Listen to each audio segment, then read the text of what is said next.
on ESPN Radio.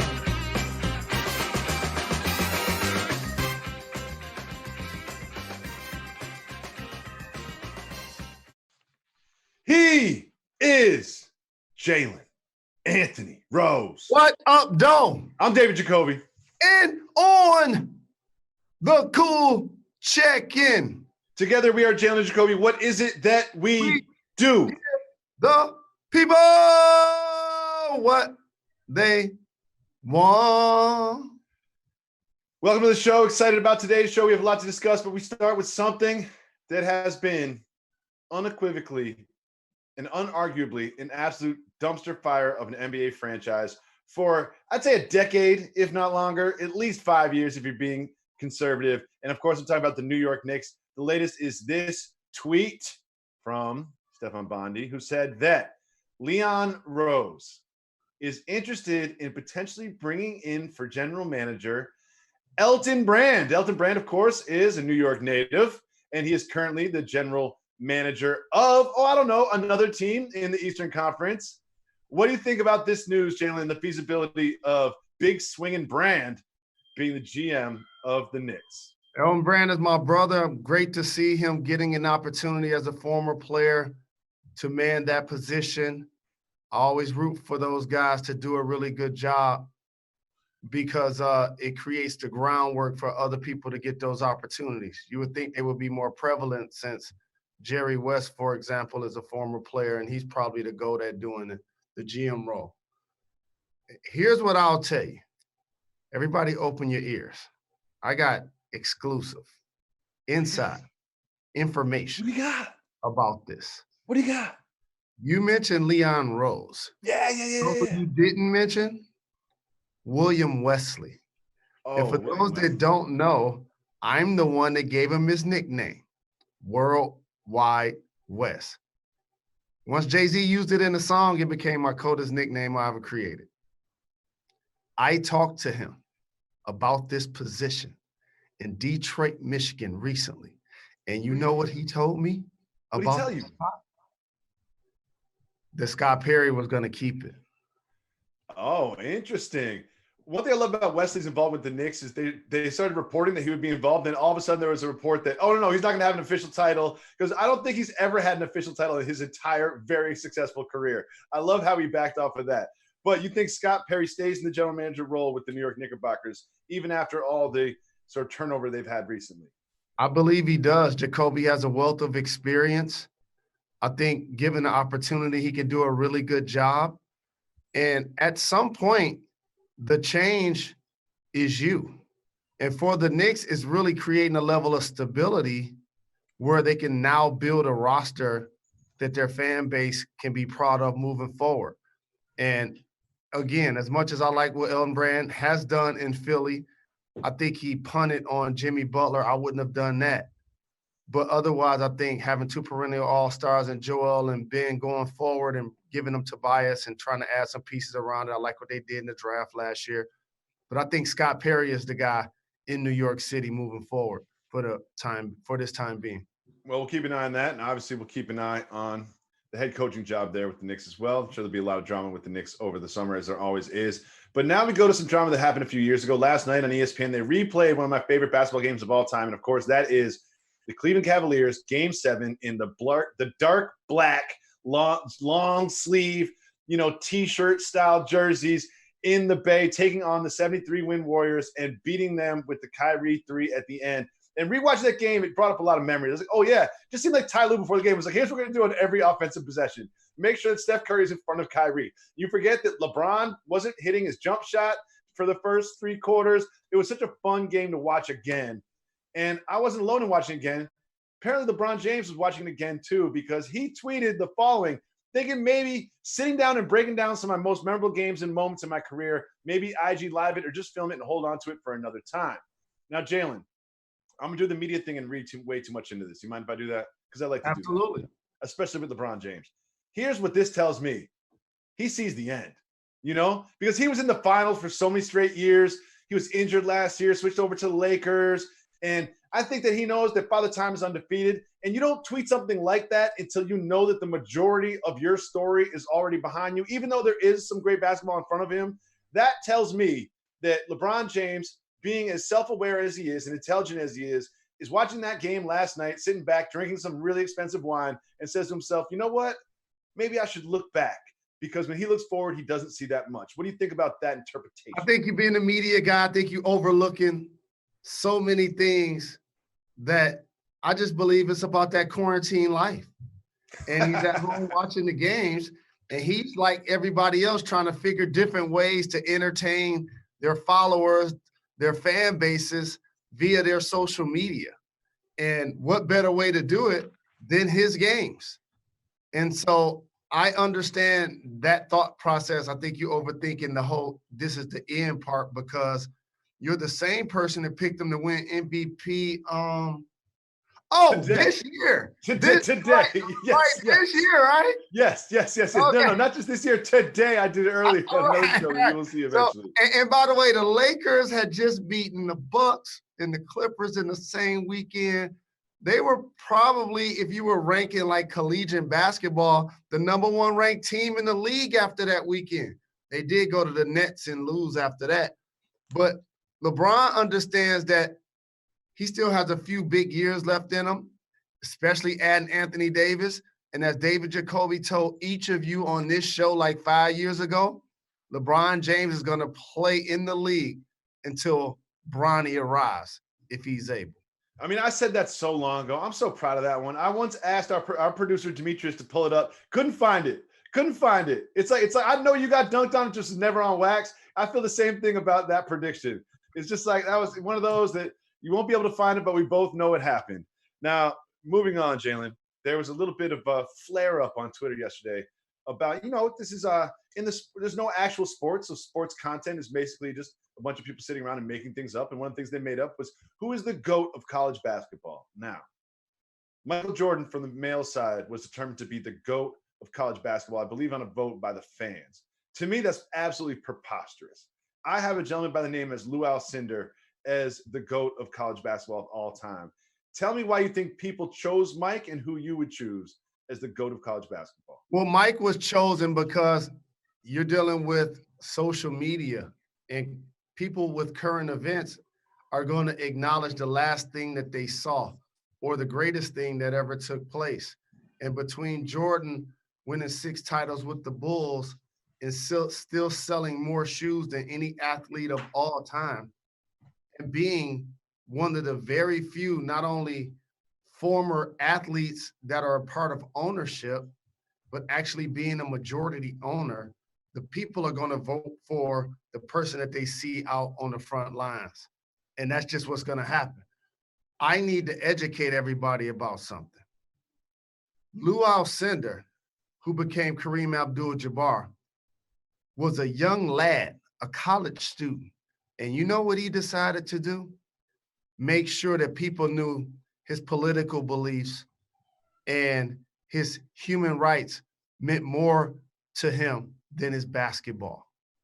And during that period of time, he attended something called the Ali Summit.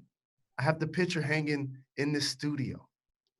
And it's one thing because people were at various degrees of their career.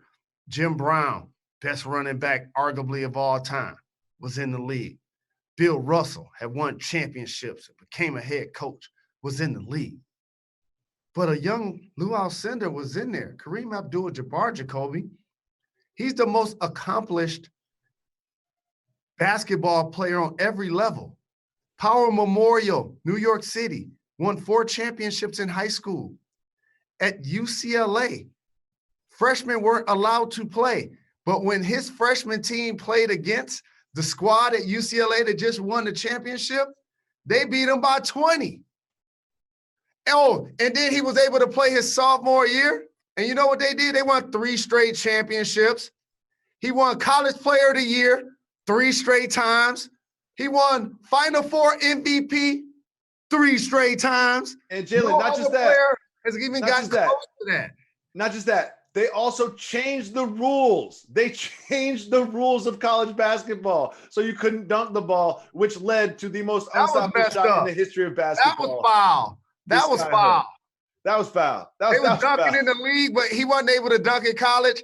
And so for all you bigs out there that want to be more than the guy that plays on the post, Kareem Abdul-Jabbar was told he couldn't dunk and developed the sky hook, the most unstoppable shot in the history of the NBA.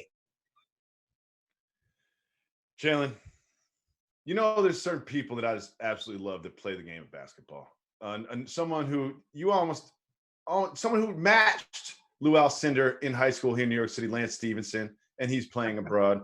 And, you know, I love Steven Adams. There's a lot of players that I love. I love Matisse Thybulle and his TikTok quarantine videos. Bogdanovich. Oh, yeah. The right Bogdanovich, though. My man. Bogdanovich. That's your man. But, Jalen, there's another one that we celebrate on this program every opportunity we get, and he's not even in the league yet. Your adopted brother, LaMelo Ball. And LaMelo Ball has done something recently. Before he's even been drafted, he played in the ABL on the Illawarra Hawks. And you know what him and his manager did? They put some money together and bought the team. So LaMelo Ball is now a part owner. I don't know if it's 1% or if it's 60%, or if it's 99%, but LaMelo Ball is now a part owner of a team in the ABL. What do you think of this move from LaMelo? Boss move, really intelligent, really disciplined. And it's not just the athlete who does the transaction. It's having great people around you to give you sound advice and decision-making, especially coming from the Ball family, where we saw they had some issues with their shoe line and not being able to produce a lot of the orders. And then the gentleman who was, you know, a part owner of the company was allegedly taking money from Lonzo. So at that point, it becomes crucial for them to start making quality decisions and putting good people around them. And I need to shout my little brother from another mother, Detroit representative, Jermaine Jackson. That's the manager you just described. And no doubt about it. And for them to get together and make that happen, it's a beautiful thing. And like I told you, Jacoby, the days where athletes were going broke, they're over. And of course, some people can point to the fact, yes, they're making more money, but also they're just more wise. They're more disciplined. They're more read. They got a chance to learn from the horror stories that happened in front of them. He hasn't even gotten an NBA check yet. He hasn't even signed a shoe deal yet. And he's already a part owner of a team. Must be great to have a brother in the league. It really must. It really must. What a support system the Ball family has. What's it like at Thanksgiving when you're sitting around the table with the Ball family? You know, because I know you want to be adopted by LeVar Ball. But I don't know if the paperwork has gone through quite yet. I can't tell if I think they might not really want to fill out that paperwork. I think you keep saying you want to be adopted by them over and over and over, and they're good on it. They pass. It's already been validated. LeVar and LaMelo came on the show. You already know I'm a part of the family. No question about it. And well, congratulations to LaMelo Ball. And I also want to say this is I watched a lot of LaMelo Ball's highlights. And listen, he didn't shoot that well from the floor. He had some problems with turnovers. He looked very young when he played against those adults in the ABL. But I'll say this, you might not pick him number one, I understand. But whoever gets that, man, he is a legitimate NBA basketball player, a tall point guard. He can shoot from deep, and he just needs a little polish, a little coaching. He's a very young man. I have very, very, very high expectations for LaMelo Ball in the league. You know how LeVar once said, you speak it into existence, and it happens? I have a premonition. Something just came over me. And you know what it is, Jacoby? What's happened? Your favorite prospect, arguably of all time, LaMelo Ball. Bring him to the Knicks. Bring him to the Knicks. Gonna end up with the Detroit Pistons. Whoa. Thomas, get Roaster Thomas ready. You got Roaster Thomas ready, Thomas? I didn't know we were going to have this. Oh, Elizabeth, I'm coming to join you, honey. The Lions ain't going to take Tua, but the Pistons will take LaMelo. Oh, my goodness. This could happen. This should happen. I'm speaking this into existence. This need to happen. Matter of fact, this will happen. You know, why I kind of don't want this to happen? Because I love LaMelo Ball so much. I want someone for him to play with. You know, see, you look at the Pistons roster at the end of the season. You're like, man, when Blake's hurt, you're like, oh yeah, they traded Reggie, they don't have him anymore. Oh, they traded Andre, they don't have him anymore.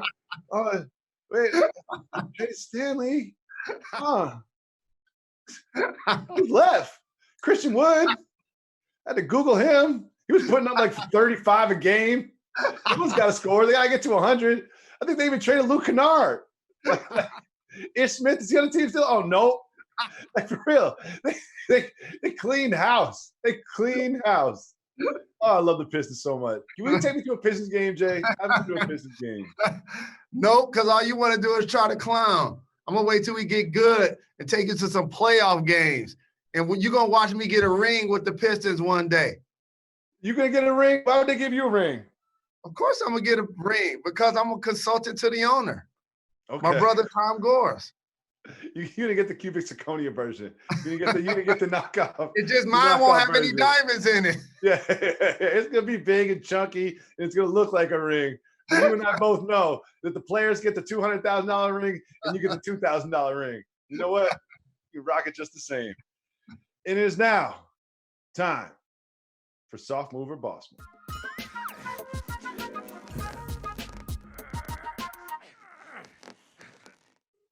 Jalen, we're all bored.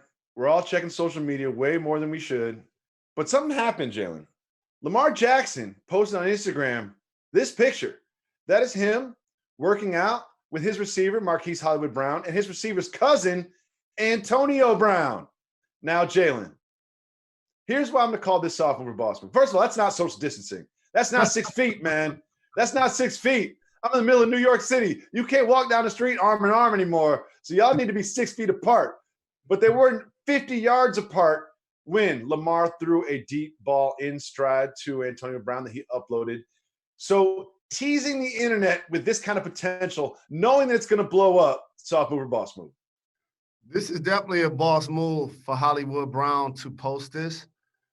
And I've said for years, of course, Bill Belichick has clearly distanced himself from the pack as the best in the game. But the other top coaches in the league, and or my favorites, depending on how you want to take this opinion, Mike Tomlin, Pete Carroll, and John Harbaugh. You know I've sung the praises of John Harbaugh for a long time. So much so when they made it to the Super Bowl, I was like, I'm gone. I was definitely there. To the point where when Beyonce performed at halftime, I was like, that's Jay-Z's wife. I ain't about to be watching. And now that's family. Shout to The Rock. So now, one word that can't get overlooked in this AB dynamic, and I know he's been really irresponsible. Didn't I tell you the Ravens were for the culture? Yes. Think you could put him into that locker room, and the one word that has not been used is family. I love That's this. his cousin. I love this. Plays on the team. Somebody that he actually mentors. Lamar Jackson came on the scene and was a combination last year of Peyton Manning throwing touchdowns and Michael Vick running for him. You add AB to their squad, I just got to throw one word out there that he's going to need to exercise. Patience. I can't see you throwing no Gatorade. I can't see you being upset at Lamar because he throws to the tight ends more than the receivers. I can't see you mad at the offensive coordinator because they're a run-first team, including their quarterback. But if he can get a job and he is going to behave, it's going to be with the Ravens, trust me. And lastly, I need somebody to do an investigation for this. I'll bet somebody a J&J hoodie on this.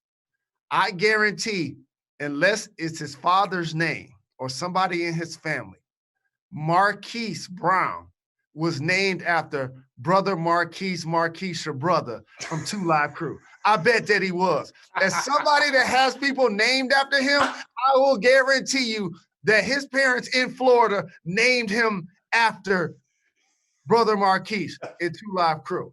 That never went through my mind, but I would not bet against you on that one. whatsoever, Jalen. We're going to have to investigate. Let's get Bob Lee. Bob Lee got nothing to do. He in quarantine. We're going to get Bob Lee on the phone, drag him out of retirement, and we're going to launch a special OTL combo investigation with Jalen Jacoby. Was Marquise Brown named after Brother Marquise? Marquise, my brother from the True Love Crew. Look forward to an update on that story.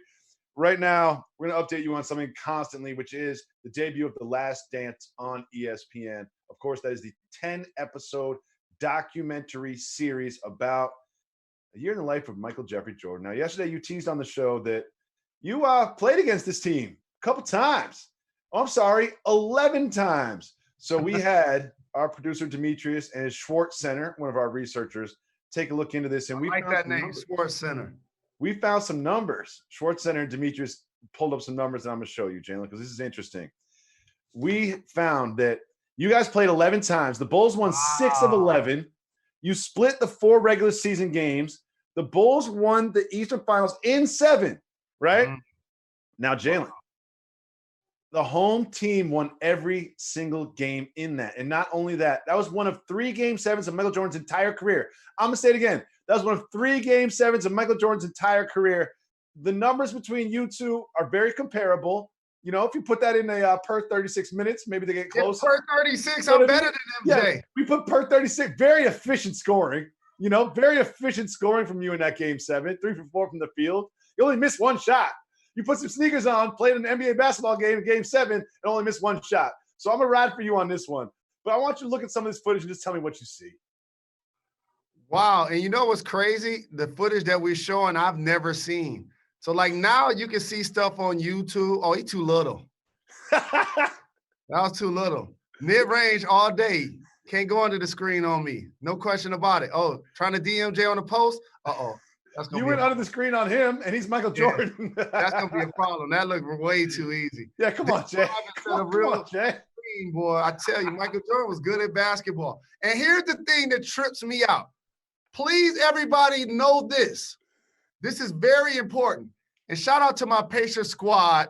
If you notice that year, bald heads, long shorts, black shoes, black socks. We rep to the fullest. How about that? I never thought of that. With the beige and blue. Where have I seen this before? Bald heads, long shorts, black shoes. Where have I seen that before? I can't. Ann Arbor. Oh, that's right. Don't sleep. Man. Don't sleep. You guys forced Michael Jordan to one of the 3 Game 7s of his entire career. Think of how many playoff series this man has been in. He's only been in 3 Game 7s, and one of them was against you guys. You should have got more minutes. Let's get Larry on the phone. You were 3 for 4 from the field. 3 for 4 from the field. But you saw when Dennis Rodman set that cross screen and MJ scored, Larry was like, Derek, go get him. Get him. Go get him. Because that was lazy. Not only was it lazy going under the screen and under your own man, but you fell for the weak up fake too, and then just kind of reached at him as he went past you. I thought I was going to block it. I thought I was going to get a breakaway. If he would have shot it and not faked it, I would have got a breakaway. I would have did something nasty. I would have at least backwards it. It wouldn't have been like something for NBA lore, but I would have had a backwards dunk in that game for sure.